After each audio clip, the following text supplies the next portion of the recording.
결혼 3년 차를 맞은 이 부부는 30 초반의 젊은 맞벌이 부부였습니다. 아직 아이는 없었고 두 사람 모두 각자의 커리어를 쌓는 데 집중하고 있었죠. 남편은 대기업 계열사에서 대리로 일하며 나름대로 안정적인 수입을 올리고 있었고, 아내 역시 중견 규모 회사의 기획팀에서 열심히 일하며 직장 생활을 이어가고 있었습니다. 두 사람은 서로의 일을 존중했어요. 남편은 아내가 늦게 퇴근하거나 야근을 해도 이해했고, 아내 역시 남편의 출장이나 회식을 자연스럽게 받아들였습니다. 신뢰를 바탕으로 한 건강한 부부관계라고 스스로 생각했죠. 평일 저녁이면 두 사람은 함께 저녁을 먹으며 하루 일과를 나누곤 했습니다. 회사에서 있었던 일들을 이야기하고 주말 계획을 세우는 게 일상이었어요. 아내는 최근 들어 회의가 많아졌다며 종종 늦는다는 연락을 보내왔습니다. 남편은 그럴 수 있다고 생각했죠.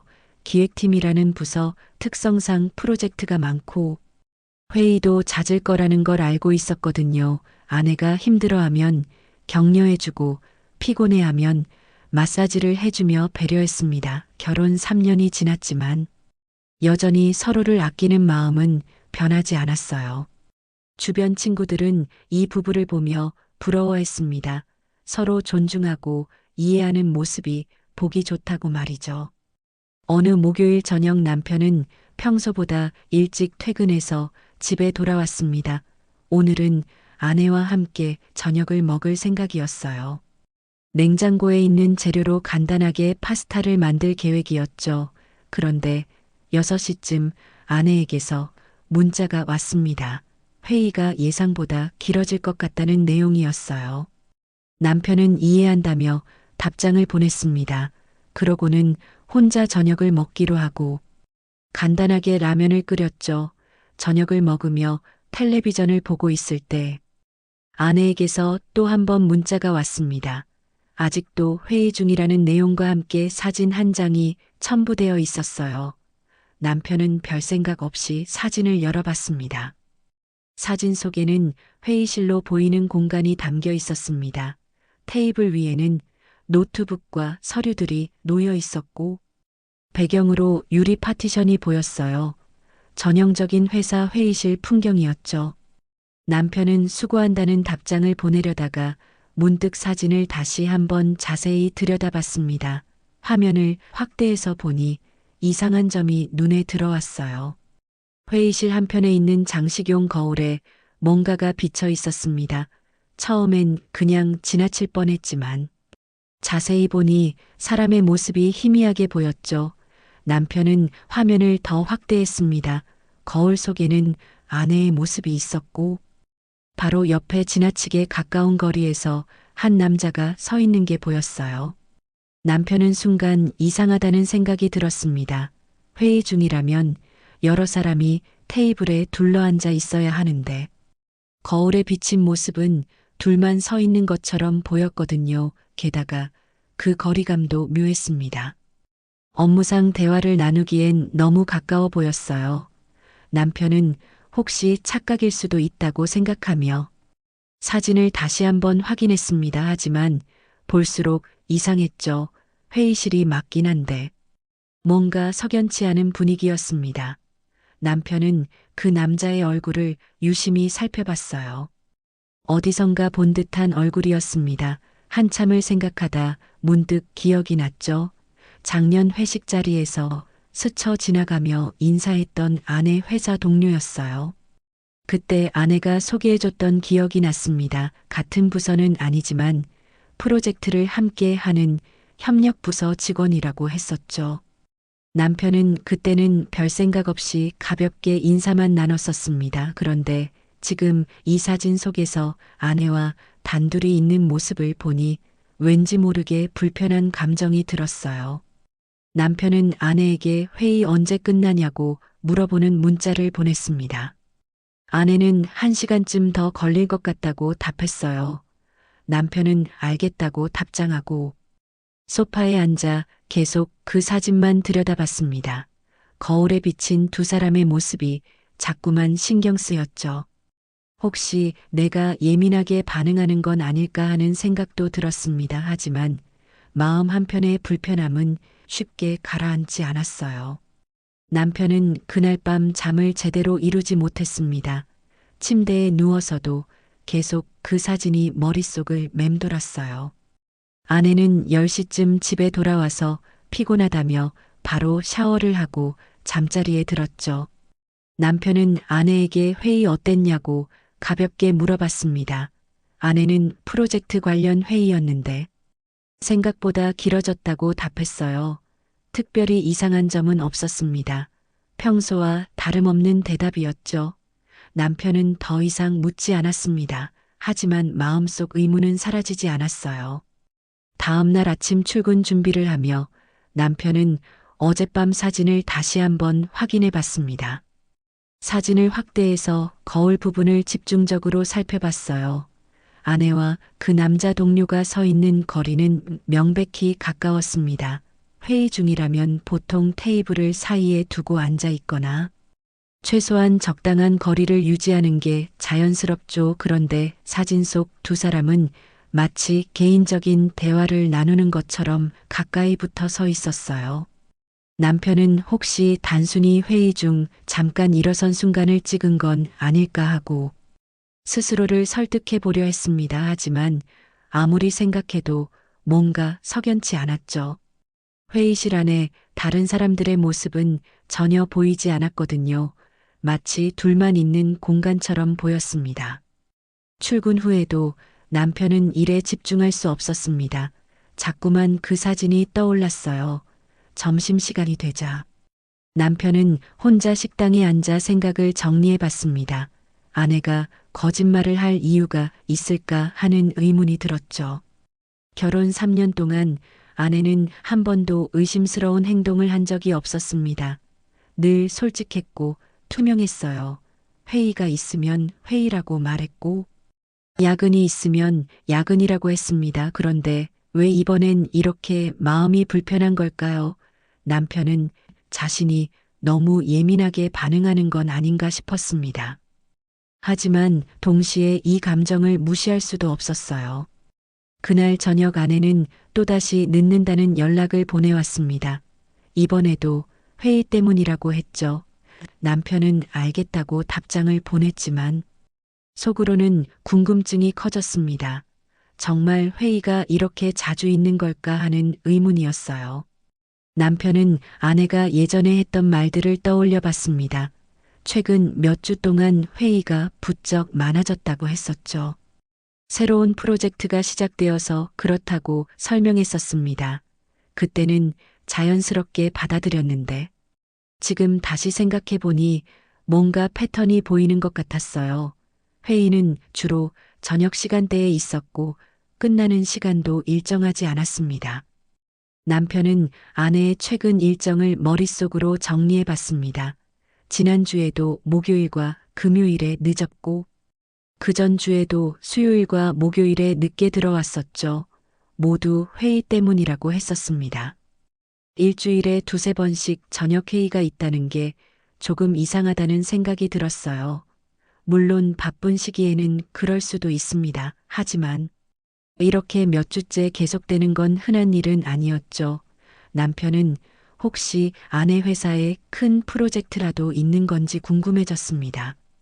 하지만 직접 물어보기엔 괜히 의심하는 것처럼 보일까봐 망설여졌어요. 그날 밤 아내는 9시가 넘어서야 집에 돌아왔습니다. 피곤한 표정으로 소파에 앉으며 오늘 회의가 정말 힘들었다고 말했어요. 남편은 무슨 회의였냐고 자연스럽게 물어봤습니다. 아내는 신규 프로젝트 기획안을 검토하는 회의였다고 답했죠. 여러 부서 사람들이 모여서 의견을 조율하느라 시간이 오래 걸렸다고 설명했습니다. 남편은 고개를 끄덕이며 수고했다고 말했어요. 하지만 속으로는 여전히 의문이 남아 있었습니다. 그 남자 동료도 회의에 참석했을까 하는 생각이 들었거든요. 남편은 조심스럽게 어떤 사람들이 참석했냐고 물어봤습니다. 아내는 기획팀과 영업팀 그리고 협력부서 몇 명이 왔다고 답했죠. 다음 날 점심시간 남편은 회사 동료와 식사를 하다가 문득 아내 회사에 대해 물어봤습니다. 그 동료의 친구가 아내와 같은 회사에 다니고 있었거든요. 남편은 최근 그 회사에 큰 프로젝트가 진행 중이냐고 넌지시 물었어요. 동료는 잘 모르겠다며 친구한테 한번 물어보겠다고 했습니다. 남편은 괜찮다며 그냥 궁금해서 물어본 거라고 얼버무렸죠. 하지만 속으로는 아내 회사의 실제 상황이 궁금했습니다. 정말 저녁 회의가 그렇게 자주 있는 건지 확인하고 싶었어요. 오후가 되자 그 동료에게서 연락이 왔습니다. 친구한테 물어봤는데 특별히 큰 프로젝트는 없다고 하더라는 내용이었죠. 남편은 그 말을 듣고 더욱 혼란스러워졌습니다. 아내는 분명 신규 프로젝트 때문에 회의가 많다고 했었는데 실제로는 그런 프로젝트가 없다니요. 혹시 부서마다 상황이 다른 건 아닐까 하는 생각도 들었습니다. 아내 부서에만 특별한 업무가 있을 수도 있으니까요. 남편은 일단 더 지켜보기로 했어요. 성급하게 결론을 내리기보다는 좀 더 신중하게 접근하고 싶었습니다. 그날 저녁 아내는 정상적으로 퇴근했습니다. 남편과 함께 저녁을 먹으며 평소처럼 회사 이야기를 나눴죠. 남편은 자연스럽게 요즘 프로젝트 진행은 어떠냐고 물어봤습니다. 아내는 순조롭게 진행되고 있다며 다음 주쯤 중간 보고가 있을 거라고 답했어요. 주말이 지나고 월요일이 되었습니다. 남편은 출근길에 문득 지난주 목요일 아내가 보낸 사진을 다시 확인해 봤어요. 회의실 배경을 자세히 살펴보니 뭔가 이상한 점이 보였습니다. 아내 회사 회의실은 예전에 한번 방문했을 때 본 적이 있었거든요. 그때 본 회의실은 창문이 한쪽 벽면 전체에 있었고 블라인드가 흰색이었습니다. 그런데 사진 속 회의실은 창문이 작았고 블라인드 색도 달랐어요. 물론 회사에 회의실이 여러 개 있을 수 있으니 다른 회의실일 수도 있었습니다. 하지만 유리 파티션의 디자인도 기억과 달랐죠. 남편은 혹시 외부 회의실을 빌려서 쓴 건 아닐까 생각해 봤습니다. 그날 저녁 남편은 조심스럽게 아내에게 물어봤습니다. 지난주 목요일 회의는 회사에서 했냐고요. 아내는 당연하다는 듯이 고개를 끄덕였습니다. 남편은 회의실이 평소와 다르게 보여서 물어본다고 했죠. 아내는 잠깐 당황하는 듯 하더니 그날은 큰 회의실을 다른 팀에서 쓰고 있어서 작은 회의실을 썼다고 설명했습니다. 남편은 그렇구나 하며 넘어갔어요. 하지만 아내의 미세한 표정, 변화를 놓치지 않았습니다. 질문을 받았을 때 순간적으로 당황한 것처럼 보였거든요. 그 순간이 너무 짧아서 확신할 수는 없었지만 남편의 마음속에는 작은 의심이 싹트기 시작했습니다. 화요일 저녁 아내는 또다시 늦는다는 연락을 보내왔습니다. 이번엔 사진은 보내지 않았어요. 그냥 회의 중이라는 짧은 문자만 왔습니다. 남편은 몇 시에 끝날 것 같냐고 물었죠. 아내는 8시쯤 될 거라고 답했습니다. 남편은 혼자 저녁을 먹으며 생각에 잠겼어요. 이번 주에도 벌써 2번째 저녁 회의였습니다. 정말 회의가 이렇게 자주 있는 게 정상일까요? 남편은 문득 아내의 일정을 한번 정리해보고 싶어졌습니다. 지난 한 달 동안 아내가 늦게 들어온 날들을 떠올려 봤어요. 대충 세어보니 일주일에 평균 2~3번 정도는 늦게 들어왔던 것 같았습니다. 그날 밤 아내는 예상보다 늦은 9시가 넘어서 집에 도착했습니다. 회의가 길어졌다며 미안하다고 말했어요. 남편은 괜찮다고 답했지만 속으로는 계속 의심이 커져갔습니다. 아내의 설명은 늘 그럴듯했고 태도도 자연스러웠어요. 하지만 뭔가 맞지 않는 퍼즐 조각들이 하나둘씩 보이기 시작했습니다. 회의실 배경이 다른 점 실제로는 큰 프로젝트가 없다는 동료의 말, 그리고 너무 자주 반복되는 저녁회의 일정까지요. 남편은 이제 단순한 의심을 넘어서 뭔가 확인해 봐야겠다는 생각이 들었습니다. 하지만 어떻게 확인해야 할지는 막막했죠. 남편은 며칠 동안 아내의 패턴을 조용히 관찰하기 시작했습니다. 감정적으로 따지거나 추궁하지 않고 객관적으로 사실만 확인하려 했죠. 먼저 아내가 늦게 들어온 날들을 달력에 표시해 봤습니다. 지난 한 달 동안의 기록을 정리해 보니 놀라운 패턴이 보였어요. 목요일과 금요일에 유독 늦게 들어오는 경우가 많았습니다. 그것도 거의 매주 반복되고 있었죠. 남편은 혹시 목금요일에 정기 회의라도 있는 건가 싶어 아내에게 넌지시 물어봤습니다. 아내는 아니라고 했어요. 회의는 필요할 때마다 잡히는 거라서 특별히 정해진 요일은 없다고 답했습니다. 하지만 실제 기록은 명백한 패턴을 보여주고 있었죠. 남편은 아내가 늦게 들어온 날들에 보낸 문자 메시지들도 다시 확인해 봤습니다. 대부분 회의 중이라는 내용이었지만 자세히 보니 미묘한 차이가 있었어요. 어떤 날은 프로젝트 회의라고 했고 어떤 날은 부서 회의라고 했습니다. 또 어떤 날은 그냥 회의라고만 했죠. 회의 참석자에 대한 언급도 일정하지 않았습니다. 때로는 여러 부서 사람들이 모였다고 했고, 때로는 팀 단위 회의라고 했어요. 남편은 이런 세세한 차이들을 노트에 적어가며 정리했습니다.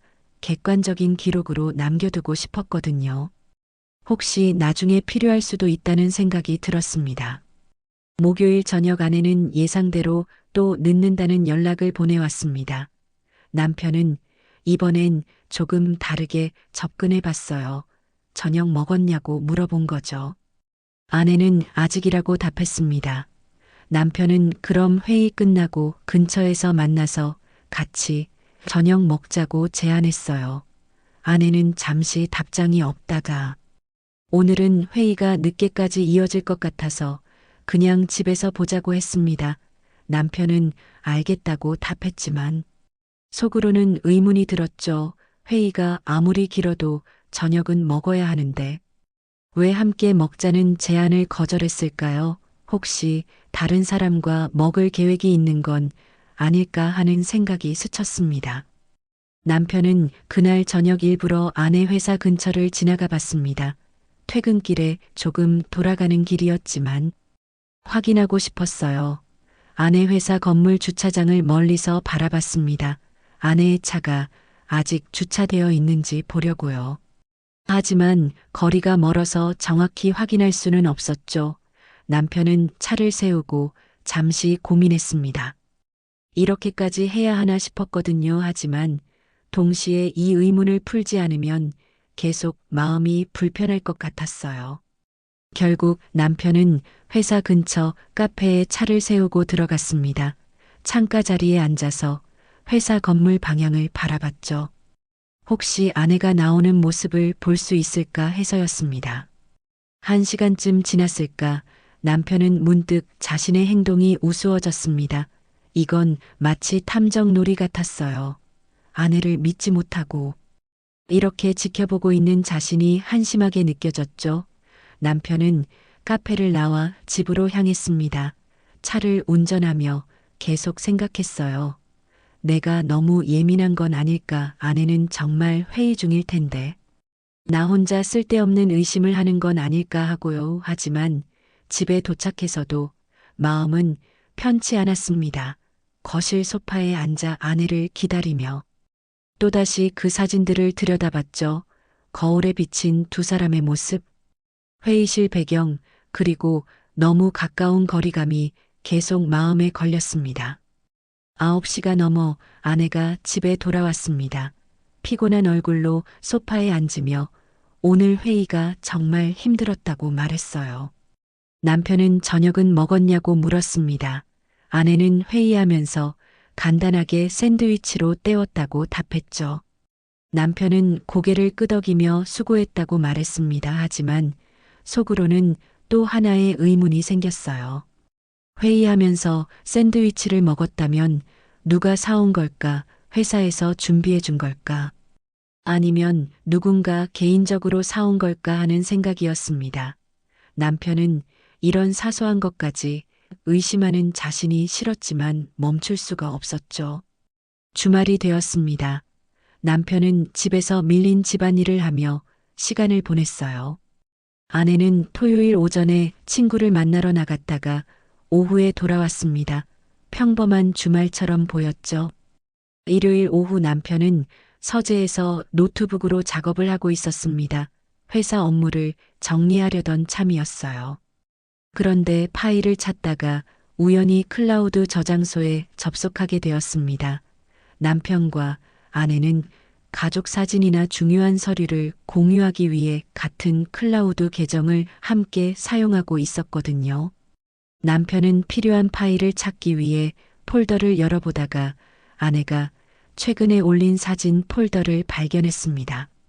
처음에는 그냥 지나칠 뻔했지만 폴더 이름이 눈에 띄었어요. 업무라고 적혀 있었습니다. 남편은 호기심에 폴더를 클릭해봤죠. 안에는 여러 장의 사진이 들어 있었습니다. 회의 관련 사진들인가 싶어 하나씩 열어봤어요. 첫 번째 사진은 회의실에서 찍은 것처럼 보였습니다. 하지만 자세히 보니 아내 회사 회의실이 아니었죠. 벽면의 로고를 보니 외부 미팅룸이었습니다. 기업들이 회의나 세미나를 위해 대여하는 공간 같았어요. 사진 속에는 아내와 그 남자 동료가 나란히 서 있었습니다. 두 번째 사진을 열어보니 더 놀라운 장면이 담겨 있었죠. 사진 배경은 어느 호텔 로비였습니다. 고급스러운 인테리어와 샹들리에가 보였어요. 아내와 그 남자가 로비 소파에 나란히 앉아 있었습니다. 테이블 위에는 커피잔이 놓여 있었고 두 사람은 편안한 표정으로 대화를 나누고 있는 것처럼 보였죠. 남편은 사진의 촬영 시간을 확인해 봤습니다. 평일 저녁 7시였어요. 퇴근 시간이 지난 후였습니다. 남편은 그날 아내가 회의 때문에 늦는다고 했던 날인지 기억을 떠올려 봤어요. 날짜를 확인해 보니 약 2주 전 목요일이었습니다. 분명 그날도 아내는 회의 중이라며 늦게 들어왔었죠. 남편은 계속해서 다른 사진들을 확인했습니다. 세 번째 사진은 레스토랑에서 찍은 것이었어요. 아내와 그 남자가 마주 앉아 식사를 하고 있었습니다. 분위기 있는 레스토랑이었죠. 단순한 업무 미팅 자리라기엔 너무 사적인 분위기였어요. 네 번째 사진은 또 다른 미팅룸에서 찍은 것이었습니다. 이번에도 둘만 있었죠. 다섯 번째 사진을 보는 순간 남편의 손이 멈췄습니다. 회사 근처로 보이는 거리를 걷고 있는 두 사람의 모습이었어요. 나란히 걸으며 편하게 대화를 나누는 모습이 마치 연인처럼 보였습니다. 남편은 심장이 빠르게 뛰는 걸 느꼈죠. 사진은 총 10여 장이 넘었습니다. 모두 최근 2달 사이에 찍힌 것들이었어요. 그리고 공통점이 있었습니다. 모든 사진에 그 남자 동료가 함께 있었다는 거죠. 회의실이든 호텔 로비든 레스토랑이든 카페든 항상 둘이었습니다. 다른 동료들은 한 명도 보이지 않았어요. 남편은 사진들의 촬영 날짜와 시간을 하나하나 확인하며 자신의 기억과 대조해 봤습니다. 그중 몇몇은 아내가 회의 때문에 늦는다고 했던 날들과 정확히 일치했죠. 아내는 회의 중이라고 말했지만 실제로는 그 남자와 단둘이 외부에서 시간을 보내고 있었던 겁니다. 남편은 노트북 화면을 멍하니 바라봤습니다. 이제 더 이상 의심이 아니었어요. 명백한 증거가 눈앞에 있었습니다. 아내는 회의라는 핑계로 거짓말을 해왔고 실제로는 그 남자와 사적인 만남을 이어가고 있었던 거죠. 남편은 주먹을 불끈 쥐었습니다. 배신감과 분노가 밀려왔어요. 하지만 동시에 차분함을 유지하려고 애썼습니다. 감정적으로 대응하면 안 된다는 걸 알고 있었거든요. 남편은 그 사진들을 모두 별도의 폴더에 복사해서 저장했습니다. 증거로 남겨둬야 했으니까요. 그리고 클라우드 접속 기록이 남지 않도록 조심스럽게 로그아웃했습니다. 거실로 나오니 아내가 소파에 앉아 텔레비전을 보고 있었습니다. 평화로운 일요일 오후였죠. 아내는 남편을 보며 밝게 웃으며 저녁 뭐 먹을까 물었습니다. 남편은 아무렇지 않은 척 같이 생각해 보자고 답했어요. 하지만 속으로는 분노와 실망감으로 가득했습니다. 저 사람이 나에게 거짓말을 해왔다는 사실이 믿기지 않았죠.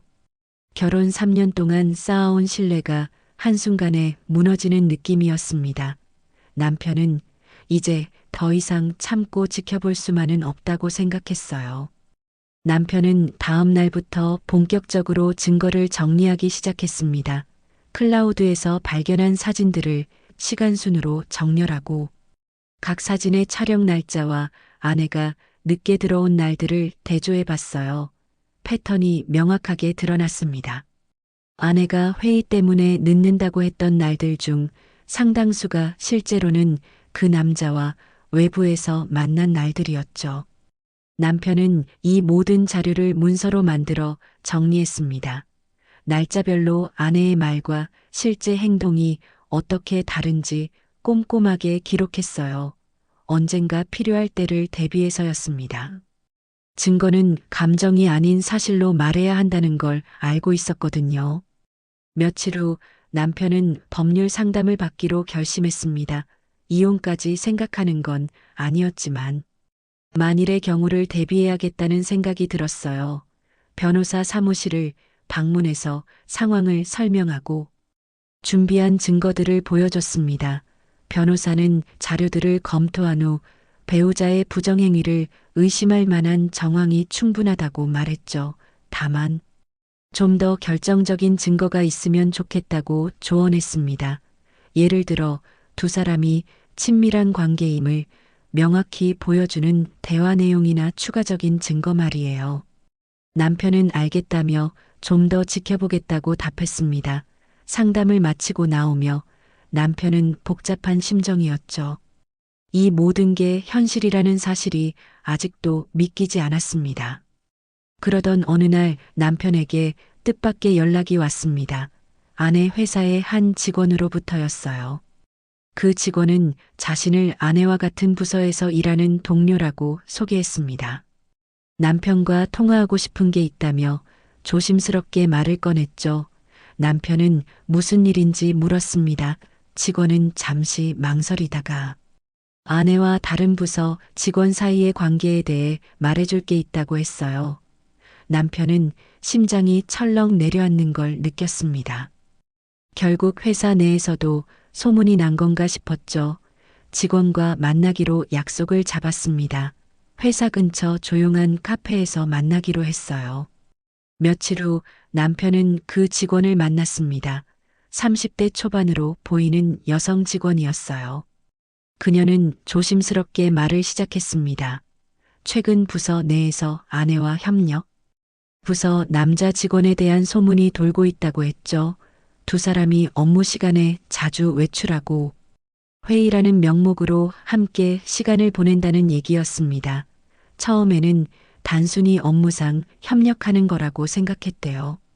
하지만 점점 이상한 점들이 보이기 시작했다고 했습니다.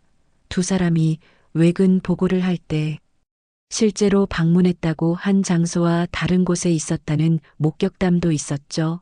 심지어 업무 시간에 회사 근처 호텔 로비에서 함께 있는 걸 본 직원도 있었다고 합니다. 직원은 계속해서 말했습니다. 더 큰 문제는 두 사람이 외부 미팅이라고 허위 보고를 한 경우가 여러 번 있다는 거였어요.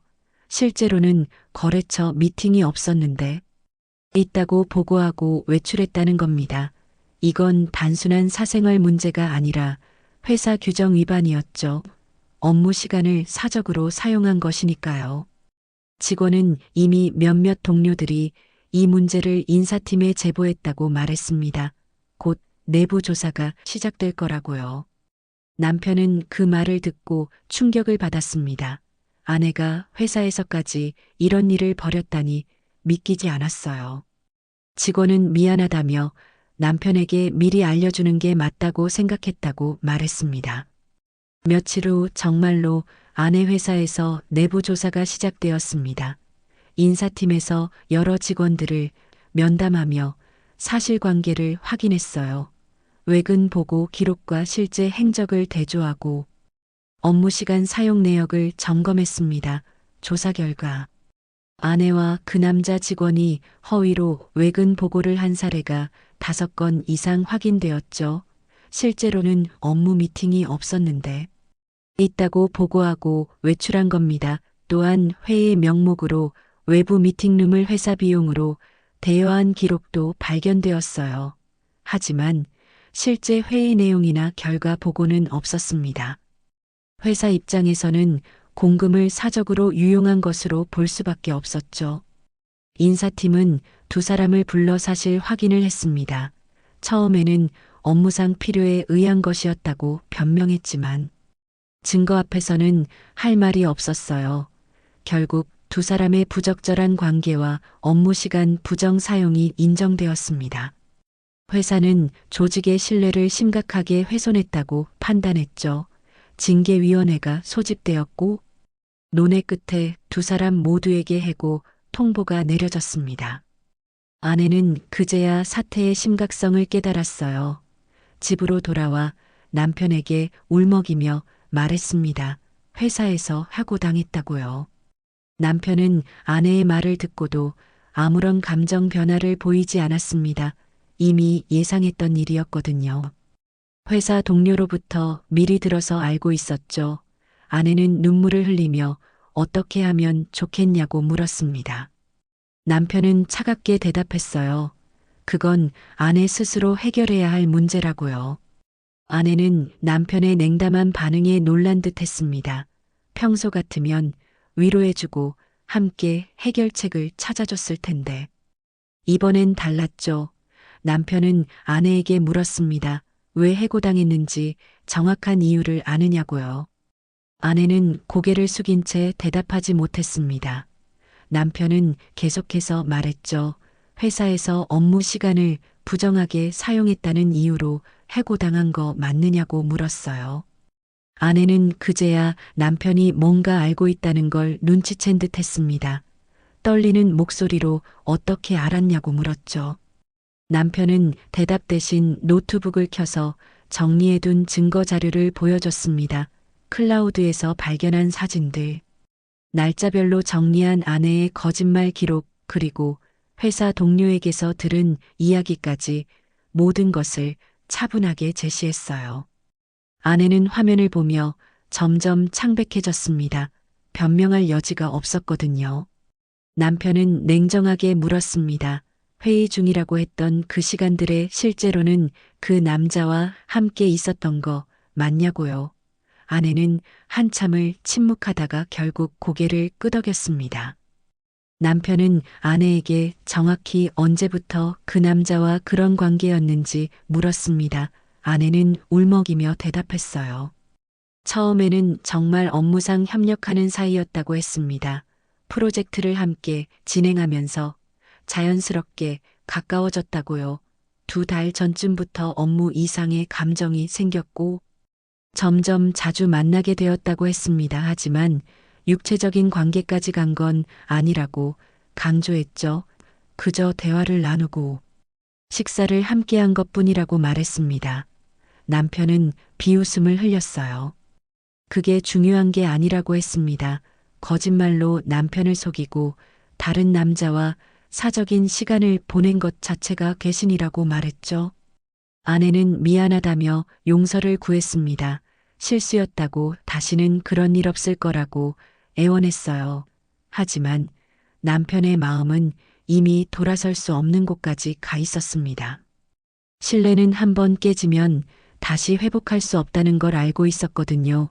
남편은 아내에게 말했습니다. 이혼하자고요. 아내는 깜짝 놀라며 제발 한 번만 용서해달라고 매달렸습니다. 잘못했다고 정말 반성하고 있다고 울부짖었죠. 하지만 남편은 단호했어요. 이미 변호사와 상담도 받았고 결심도 굳혔다고 말했습니다. 다행히 아이도 없고 결혼한 지도 얼마 안 됐으니 정리하는 게 서로에게 좋을 거라고 덧붙였죠. 며칠 후 남편은 이혼 소송을 제기했습니다. 배우자의 부정행위를 이유로 한 재판상 이혼이었어요. 준비해둔 증거들을 모두 법원에 제출했습니다. 클라우드 사진 회사 내부 조사 결과, 허위 외근 보고 기록까지 빠짐없이 첨부했죠. 아내 측에서는 변호사를 선임했지만 반박할 증거가 없었습니다. 모든 게 명백했거든요. 재판부는 첫 번째 심리에서 남편에게 유리한 입장을 보였어요. 아내의 유책 사유가 분명하다고 판단했습니다. 아내는 법정에서도 눈물을 흘리며 용서를 구했지만 소용없었죠. 남편은 재판 내내 감정을 드러내지 않고 차분하게 사실만 진술했습니다. 이혼 소송은 생각보다 빠르게 진행되었습니다. 아이가 없었고 재산 분할도 복잡하지 않았거든요. 석 달 만에 이혼 판결이 확정되었어요. 법원은 아내의 유책을 인정하고 남편에게 위자료 지급을 명령했습니다. 판결문을 받아든 남편은 복잡한 심정이었죠. 후련하기보다는 허무함이 더 컸습니다. 3년 동안의 결혼 생활이 이렇게 끝나버렸다는 게 실감 나지 않았어요. 하지만 후회는 없었습니다. 이것이 최선의 선택이었다고 확신했거든요. 남편은 아내의 모든 연락을 차단했습니다. 전화번호도 메신저도 모두 차단했죠. 더 이상 연락할 이유가 없었습니다. 이혼 후 남편은 새로운 삶을 시작했습니다. 작은 원룸으로 이사를 하고 직장 생활에 더욱 집중했어요. 친구들은 남편을 위로하며 응원해줬습니다. 잘못된 관계를 끝낼 줄 아는 것도 용기라고 말했죠. 남편은 천천히 상처를 회복해 갔습니다. 처음에는 배신감과 분노로 힘들었지만 시간이 지나면서 담담해졌어요. 오히려 일찍 알게 된 게 다행이라는 생각도 들었습니다. 더 깊은 관계가 되기 전에 정리할 수 있었으니까요. 남편은 일에 몰두하며 하루하루를 채워갔습니다. 주말에는 취미 생활을 시작했고 오랜만에 만난 친구들과 시간을 보내며 조금씩 일상을 되찾아갔죠. 반면 아내의 삶은 급격히 무너져 내렸습니다. 해고당한 후 새로운 직장을 구하려 했지만 쉽지 않았어요. 같은 업계는 생각보다 좁았습니다.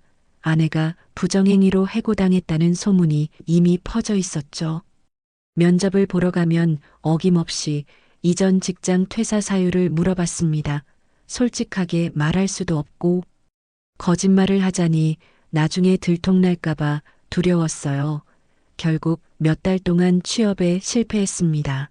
저축해둔 돈으로 생활하고 있었지만 점점 바닥이 보이기 시작했죠. 친정 부모님께 사정을 말씀드렸지만 실망한 표정으로 스스로 해결하라고만 하셨습니다. 부모님도 딸의 잘못을 알고 계셨거든요. 그 남자 직원 역시 비슷한 처지였습니다. 해고당한 후 재취업을 시도했지만 번번이 거절당했어요. 업계 내에서 평판이 나빠진 탓이었죠. 결국 전혀 다른 분야의 일을 찾아야 했습니다. 아내와 그 남자는 해고당한 후에도 잠시 연락을 주고받았지만 곧 자연스럽게 끊어졌어요. 서로에게 위로가 되기는커녕 상처만 상기시켰거든요. 두 사람 모두 자신들의 선택이 가져온 결과를 혼자 감당해야 했습니다. 일시적인 감정에 휩쓸려 저지른 일이 인생 전체를 바꿔놓았죠. 회사에서의 신뢰 결혼 생활 그리고 커리어까지 모든 것을 잃었습니다. 반년쯤 지났을 때 아내는 남편에게 마지막으로 연락을 시도했습니다. 차단되어 있던 번호를 다른 전화로 걸었어요. 남편은 모르는 번호라 받았다가 아내의 목소리를 듣고 깜짝 놀랐습니다. 아내는 떨리는 목소리로 말했죠. 지금 너무 힘들다고 도와달라고요. 재취업도 안 되고 생활이 어려워졌다며 조금만 도와줄 수 없냐고 애원했습니다. 잘못을 진심으로 반성하고 있다고 매달렸어요. 하지만 남편은 단호하게 거절했습니다. 이미 남남이 된 사이라고 각자의 인생을 살아가는 게 맞다고 말했죠. 아내는 제발 한 번만 도와달라며 울먹였지만 남편은 전화를 끊어버렸습니다. 그 후로 아내는 몇 번 더 연락을 시도했지만 남편은 받지 않았습니다. 결국 아내는 포기할 수밖에 없었어요. 친정으로 돌아가 부모님 눈치를 보며 지내게 되었습니다. 비정규직 일자리를 전전하며 근근히 생활했죠. 한때 잘 나가던 커리어 우먼이었던 자신의 모습은 온데간데 없었습니다. 모든 게 자신의 선택이 만든 결과였어요. 회의라는 거짓말로 시작된 만남들이 결국 인생 전체를 무너뜨린 겁니다. 아내는 뒤늦게 후회했지만 이미 되돌릴 수 없었습니다. 신뢰를 저버린 대가는 상상했던 것보다 훨씬 컸고 돌이킬 수 없는 결과를 만들어냈죠. 1년 후 남편은 우연히 거리에서 아내를 마주쳤습니다. 많이 수척해진 모습이었어요. 두 사람은 잠시 눈이 마주쳤지만 아무 말도 나누지 않았습니다. 남편은 고개를 돌려 지나쳤고 아내도 그저 멈춰서서 남편의 뒷모습을 바라볼 뿐이었죠. 그 짧은 순간 남편은 더 이상 아무런 감정도 느껴지지 않는다는 걸 깨달았습니다. 미움도 원망도 아닌 그저 남이 된 사람을 보는 담담한 뿐이었어요. 남편은 다시 앞을 향해 걸어갔습니다. 과거는 과거일 뿐. 이제는 새로운 미래를 향해 나아갈 시간이었습니다. 거울에 비친 진실은 결국 모든 것을 드러냈고 거짓말로 쌓은 관계는 무너질 수밖에 없었습니다.